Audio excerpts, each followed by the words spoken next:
Hello, everyone. Welcome to a new month, March 2019. And as many of you know, every month now we play the original national anthem of the Philippines based on lyrics from a poem from one of the Katupaneros. Um, gosh, I'm blanking on who it is, but anyways, welcome to another episode of First World Manila. I apologize for moving this one later on to instead of Tuesday. This is coming out on Friday because it's International Women's Day, and as a given some in light of a few things that happened recently, I wanted to talk a bit about my great grandmother, Pura Villanueva Calao, in um, in the context of International Women's Day. So, for those of you who are new, my name is Ramon Rodrigo Roberto Calao Cuenca, CFA. I am the founder and director of First World Manila, the digital brand, which includes art and a podcast and occasionally a YouTube video that discusses that discusses fixing deep-rooted problems in the Philippines and Manila. All right. So what happened was that recently, I'm sure you've known because I've done an episode of this, or at least many of you know, was that the Philippines won Miss Universe. So following that, GMA actually produced a documentary on, and I'm putting it up here for those of you guys watching on YouTube, but it's a documentary of the first beauty queen of the Philippines, my great grandmother, Pura Villanueva Calao, ang unang reyna. So this came out in January, end of January, and there's been some buzz about it a little bit, and obviously offline and also online with social media. So it garnered the documentary garnered quite a bit of views, like about 600K in YouTube as of this podcast. So it's a pretty good amount. And I was reading the comments, and some people were like, "Wow, this should be made into a movie," you know. So it really got me thinking about obviously not just my great grandmother and her husband, my great grandfather, TM Calao, but also about the role of writers and intellectuals in Philippine society and in our culture. Because I mean, the big draw for my great grandmother, my bisabuela, was that she was the first beauty queen, but she was also a very accomplished woman. She before she was so when she was before she was crowned beauty queen, the first carnival queen in Manila, she was already by age 20 a writer for a newspaper, and also the founder of one of the women's suffrage movements in the Philippines, which that movement, of course, eventually won. So this got me thinking um, about people like her, and I'm sure there are many others in our history that I'm not even aware of, and how it's sort of like these things are kind of lacking in our society. So I think what I'm going to do for this, or what I will do for this episode, is just talk a bit about Pura Villanueva Calao, and also some thoughts about how sort of her relative anonymity outside of her being a beauty queen, sort of something that I'd like to change in our culture, and not just for her, but for all our other writers. I mean, and intellectuals. So, um, like Epifanio de los Santos, for example, everyone probably just knows him for EDSA, the road on which he was. The road was named after him, but he was also a writer and an intellectual as well. So that's just another example.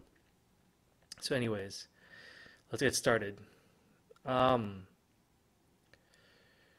Before I forget, though, actually, before we start, I want to make the important announcement that this podcast, the First World Manila podcast, will be going bi-weekly, meaning every 2 weeks, every fortnight, however you want to phrase that, because I want to focus also on some of my art. Oh, excuse me. I want to focus on some of my artwork and also a few other things as well, just because I want to increase the output of sketches of what a First World Manila uh, would look like. I mean, that's kind of the draw of this brand. And what I'm planning to do is alternate between podcasts and weekly, or excuse me, bi-weekly watercolor sketches of my vision for what we would look like um, if the right policies and the right culture were in place. Because as you know, I mean, or as some of you know, I'm an artist, and the art's been a big draw. So yeah, you can see the artwork I'll be posting on social media. So just look at Facebook or Instagram. Just look for First World Manila. One other announcement is that I have 3 paintings that are going to be sold in Art in the Park in Salcedo and Makati this mid-March. I'll be there, so if you see me, you want to talk to me, say hi in chat, please do. I'm happy to talk to listeners of this podcast. And I will send more information about that event on social media. So please do follow me, First World Manila, on either Facebook or Instagram. All right, going back to this episode. So yeah, she was Puria Villanueva Calao was not just a beauty queen. I mean, it's nice. I mean, I guess, she was attractive. Uh, it's weird calling your ancestors that. um, she's also intelligent, so and educated. And I think I talked a bit about this actually in a previous podcast about beauty queens and intelligence. So I don't want to talk too much about it now. You can go listen to that podcast. But I wanted to show you this article from an old newspaper that her husband, my great grandfather, ended up becoming the editor for El Renacimiento. And this is a scan that my cousin on the Katigbak side found. And this is basically, it says here, Estos Fabio ay dolor. It's basically, this is something that Pura Villanueva Calao wrote in June 1910 in Manila about Lipa. And she was basically comparing Lipa in Batangas to, or she was referencing a classic Spanish poem when writing about Lipa, Batangas. So that gives you the sort of idea of what kind of education we had before in the early 20th century and late 19th century. And it's sad because my cousin and I had to ask my friend Jorge, the Spanish Philippine culture PhD, like what the title of the article meant, and only until he sent us a copy of the poem did we understand. And so it's just said that no one, aside from the fact that most people here cannot speak Spanish anymore, I mean, there's a lot of cultural references that are lost. So yeah, another reason why I'm pro Spanish language for this country, for the Philippines. All right. So I also wanted to point out the fact that she was also very business savvy. So she basically liquidated her father's fortune, which was in Iloilo, and used it for real estate investment in Manila. So she bought up a lot of land here. So she was pretty savvy on the real estate side too. So in fact, well, a lot of people might know T.M. Calao, like there's a street named after him in Manila, and you know, he was Secretary of the Interior and Director of the National Library, etc., etc. He was being supported by his wife, who was managing the money. So as my mother, who would be her descendant, likes to say, behind every great man is a great woman. So yeah, how's that for International Women's Day? But even more than that, let's go even further than that. She also did things herself as well. So because of her work, she helped win the vote for women in this country, in the Philippines. And what's interesting too is that she was also very forward thinking. So, I mean, there's so much I want to talk about her and her husband, but I'm actually saving that for another project I'm working on. It's more like I want to talk about her in the context of First World Manila and how it's relevant to what you guys want to hear. All right. So, anyways, what it's also I find interesting about her is that she was also very, very socially progressive at her time. So even though she was a high society mestiza, I mean, look at this photo here I'm putting up on the left side. This is her, and when she won the first Manila Carnival, La Reina del Oriente, so the Queen of the Orient.